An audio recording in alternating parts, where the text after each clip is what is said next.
Hi everyone, we are back today with another fall recipe and I'm super excited to show you guys how I make my apple pie from scratch. So let's get started.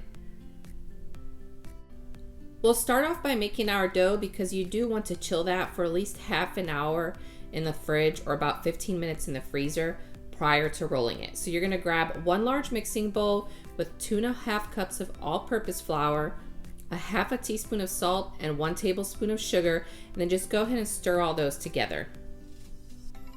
Next up, you'll add in 1 cup of cold unsalted butter that you cut into small cubes, and make sure this is straight out of the fridge and very cold.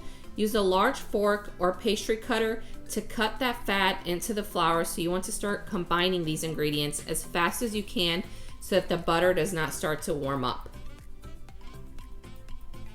Now we'll slowly start to add in our ice water. So I started off with 5 tablespoons of cold ice water because I know for this recipe I always need at least 5 tablespoons. So make sure the water is very cold.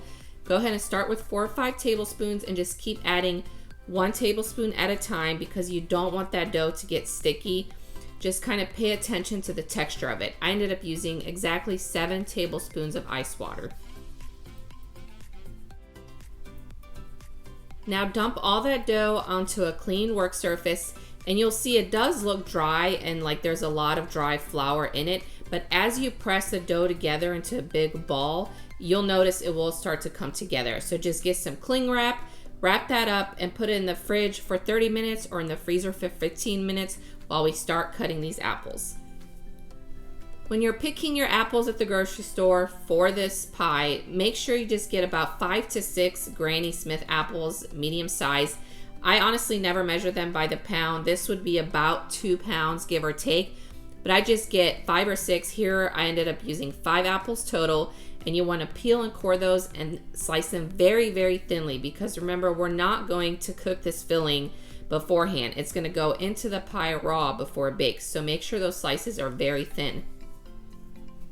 And now we'll top our apples off with 3/4 cup of granulated sugar, and if you like very sweet pies, make that 1 cup of granulated sugar, and then you'll add in 1 teaspoon of cinnamon, a 1/4 teaspoon of nutmeg, 4 tablespoons of flour, 1 tablespoon of fresh lemon juice, so make sure it is fresh lemon juice, and a 1/4 cup of water on top of that as well.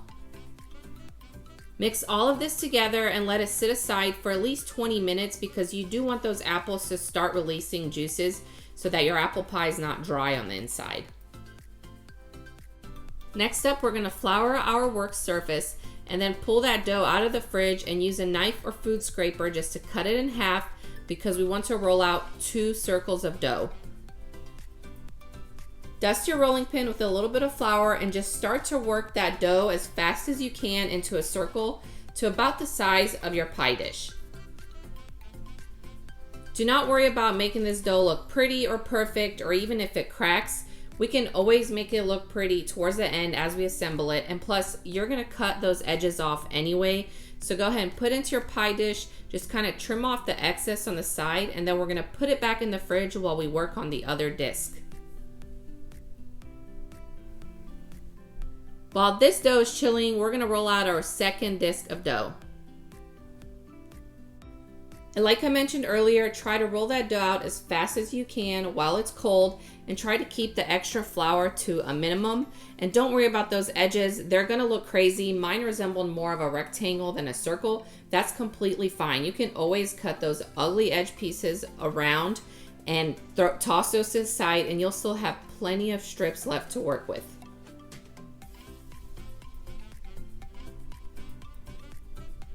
Go ahead and just slide all those strips to the side, and you're gonna grab your dough out of the fridge and put all that filling in there. So make sure that filling was sitting with all those spices and sugar together for at least 20 minutes. And just put that into your pie crust, and we're gonna start working on the lattice top. Now, as far as making this resemble a lattice pie, I have messed it up so many times when it comes to weaving the strips in and out between every other strip of dough. So it's easiest if you just go ahead and lay down your first set of strips, and I like to use the longest ones towards the middle of the pie, and of course the shorter strips towards the edge of the pie. And you can even make them closer together. They don't have to be spaced out this far.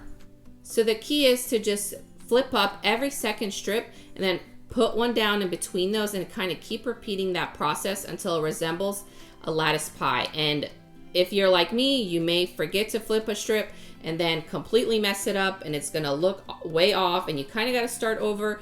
Or you can just bake it like that, because pretty much when this thing is done baking, you're not gonna notice that you forgot to weave a certain strip a certain way.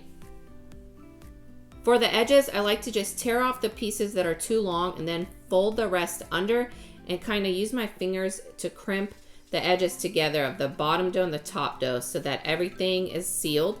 And then go ahead and just beat 1 egg, and you're gonna brush that on top of that entire pie.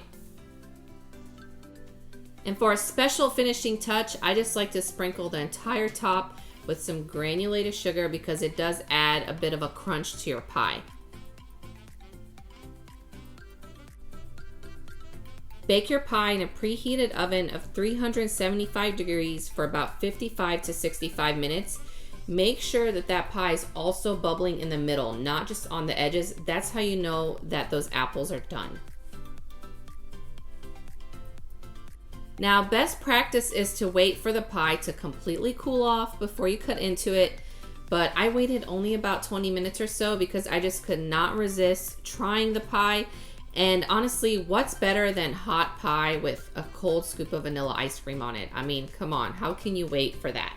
I really hope you guys enjoy this recipe. Give me a thumbs up below if you did. Consider subscribing to my channel if you haven't already. And I will see you guys next week in the next video. Bye.